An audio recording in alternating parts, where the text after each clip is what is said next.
कश्मीर में हमारा चौथा दिन और आज हम पहलगाम में सबसे पहले गए अरू वैली से चंदनवाड़ी। अब चंदनवाड़ी से जा रहे हैं हम देखने बेताब वैली, जो कि बहुत ही फेमस है अपने खूबसूरती के लिए।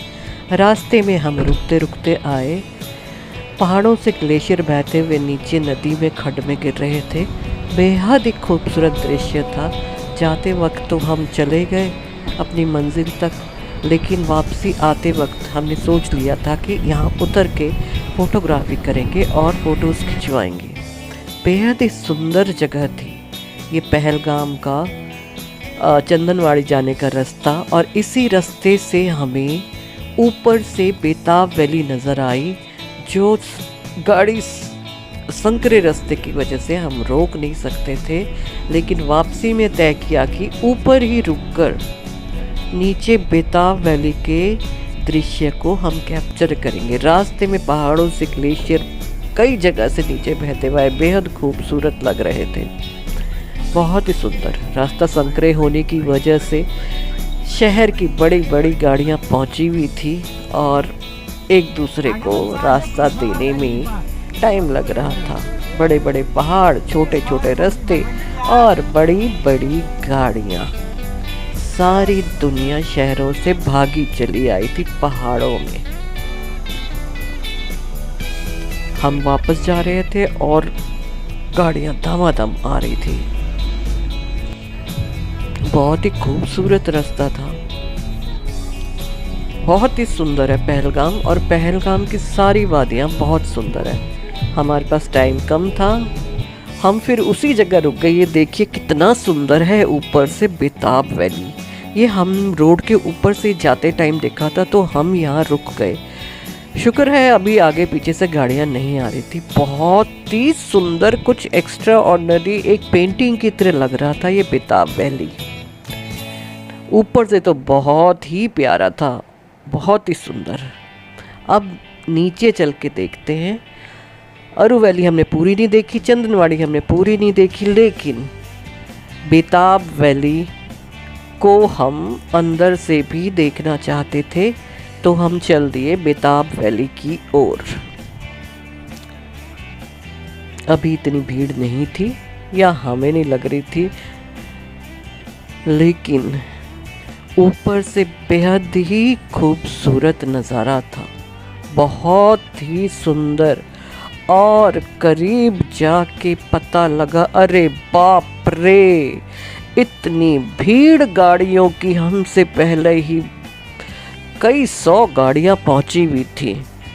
अब इन गाड़ियों की भीड़ देख के अंदाज़ा हो गया कि अंदर कितनी भीड़ हो सकती थी। ये थी भाई बेताब वैली।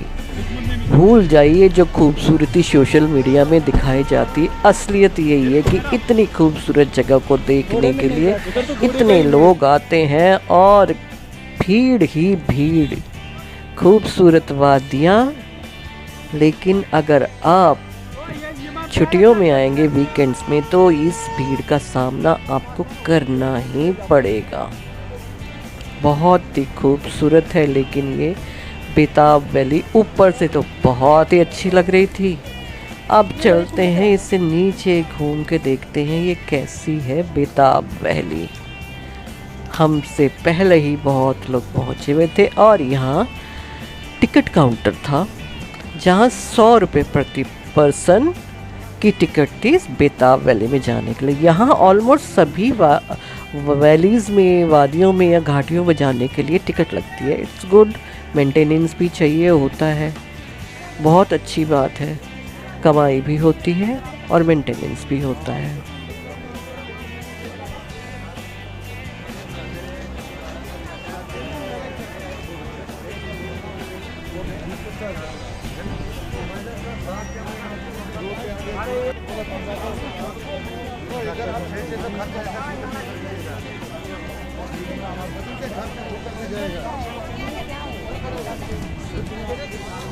टिकट ली और हम चल दिए बेताब वैली। ये है जी बेताब वैली, जो कि छोटे गेट से एंट्री थी और निकलने के लिए बड़ा गेट खोला गया था। तो ये लीजिए, ये है बेताब वैली। आपके लिए एंटरटेनमेंट के लिए हर चीज़ मौजूद थी यहाँ पर।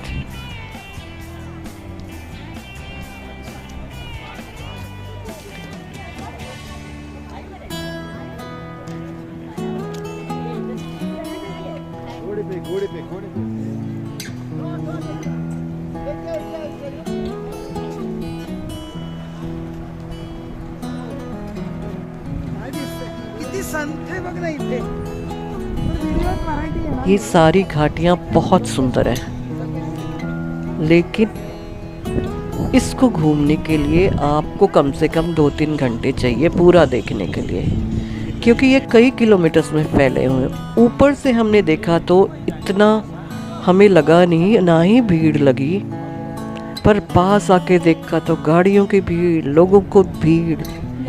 यहाँ के नज़ारे अपने मौसम के हिसाब से बदलते रहते हैं।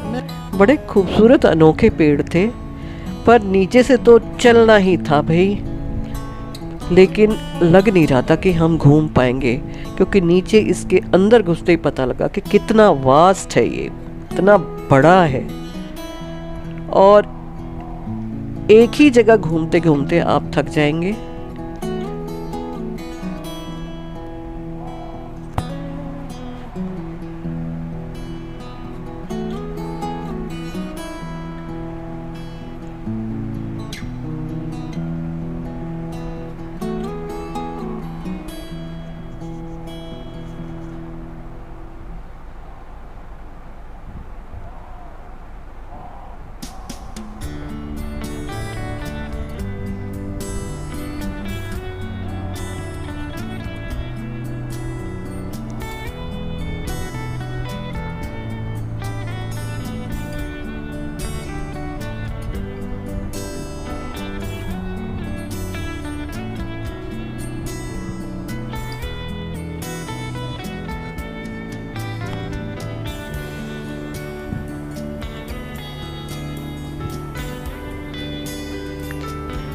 अभी अप्रैल में तो इसकी खूबसूरती कुछ इस तरीके से थी।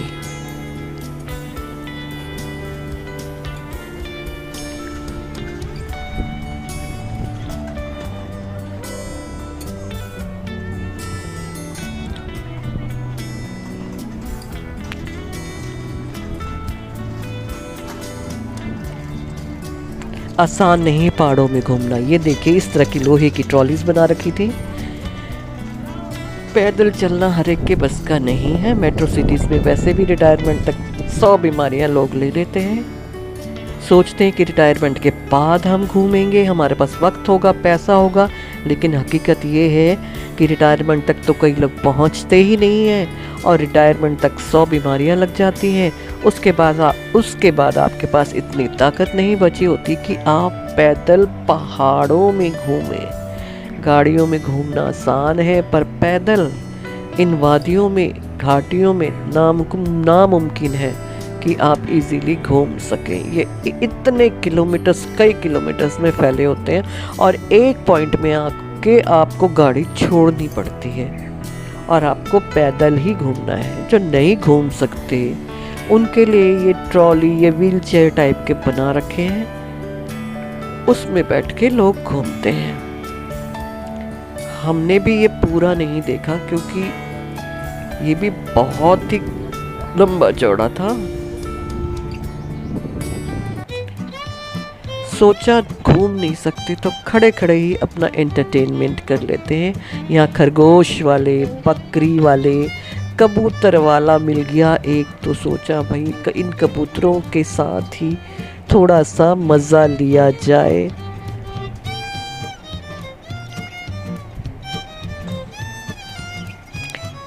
कबूतरों को भी पता था कि उनको कैसे एंटरटेन करना है।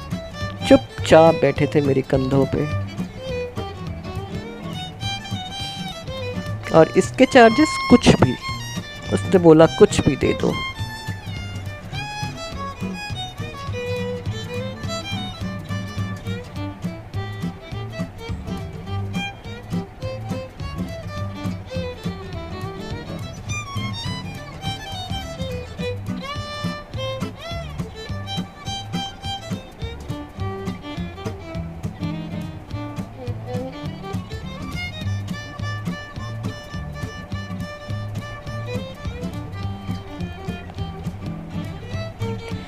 यहाँ बेताब पिक्चर की शूटिंग हुई थी, जब से इसका नाम बेताब वैली है, नहीं तो इसका नाम कुछ और था।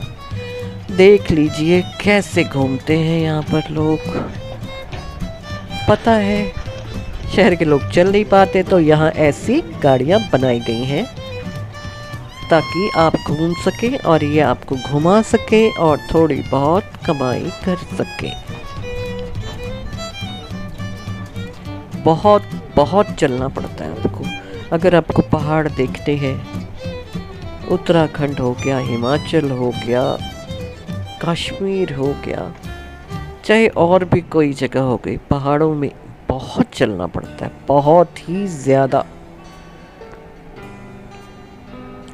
नई जगह देखने की चाह में हम तो थोड़ा बहुत चल लिए, पर इस घाटी को भी हमने पूरा नहीं देखा क्योंकि नीचे से इतना पता ही नहीं चल रहा था। ऊपर से जितनी खूबसूरती हमें नज़र आई, नीचे से कुछ पता नहीं चल रहा था। जा जाके बस या तो ज़मीन, पेड़ या तो खड्ड, यही था। दूसरे छोर तक हम नहीं गए। और आज हमारा पहलगाम में आखिरी दिन था और ये बेताब वैली हमारा लास्ट डेस्टिनेशन। इसके बाद हमने जाना था वापस और इतना थक चुके थे। 4 दिन में श्रीनगर से लेकर के पहलगाम तक इतनी हिम्मत नहीं थी कि और घूमे, थोड़ा रेस्ट भी चाहिए था। हमने थोड़ी बहुत यहाँ पर सैर की, फोटोग्राफी की और चल दिए वापस।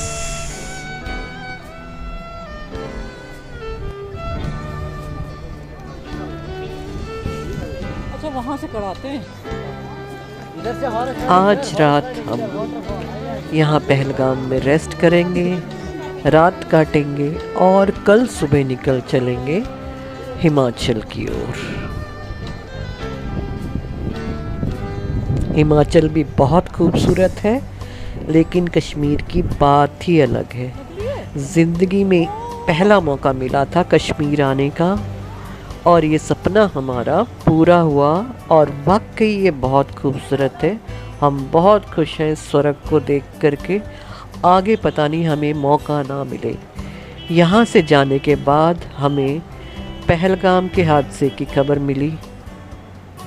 उसके बाद कई दिन तक मैंने वीडियो डाली ही नहीं क्योंकि समझ ही नहीं आ रहा था कि किस तरह से डालूं, क्योंकि हमारा एक्सपीरियंस बहुत अच्छा था। यहाँ की जगह से, यहाँ के लोगों से, यहाँ की खातिरदारी से हमारा बहुत अच्छे से वो हुआ था, सामना हुआ था। अब शायद कभी आगे हमें आने का मौका मिले ना मिले।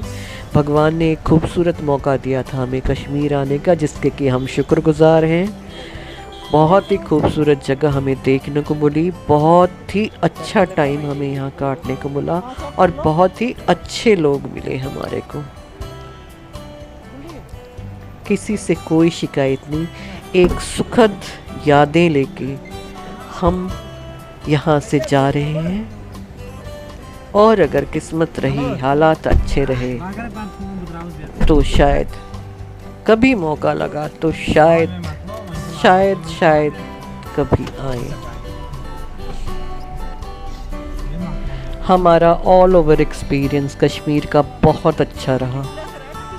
श्रीनगर में, दूध पथरी में, पहलगाम में हर तरह से अच्छा रहा। फैसिलिटीज़ के हिसाब से, लोगों के स्वभाव के हिसाब से बहुत ही अच्छा रहा। हमने नहीं सोचा था, दिमाग में कभी भी ऐसा नहीं आया कि आगे क्या होगा या कुछ हो सकता है। जब हम यहाँ से चले गए, 18 को गए और 22 तारीख को हमें पता लगा पहलगाम हादसे का, बहुत दिल दुखा क्योंकि हमने कल्पना भी नहीं की थी कि ऐसा हो सकता है। और हम इतनी अच्छी यादें लेके यहाँ से गए थे। ये वीडियोस मैंने 2 महीने बाद डाली क्योंकि मुझे समझ ही नहीं आ रहा था कि मैं किस तरह से डालूं। इतना अच्छा हमारा एक्सपीरियंस था यहाँ का, बहुत ही सुंदर, बहुत ही खूबसूरत यादें लेके जा रहे थे। और सोचा था कि बहुत अच्छी तरह से, बहुत मेहनत करके मैं वीडियो डालूंगी, अपनी यादें बनाऊंगी। लेकिन 2 महीने समझ ही नहीं आया कि कैसे डालूं। क्या डालूं, क्या बोलूं। लेकिन यहाँ जो मेरा अपना एक्सपीरियंस था, जो मैंने महसूस किया था, मैंने वही डाला है। मेरा एक्सपीरियंस बहुत अच्छा था।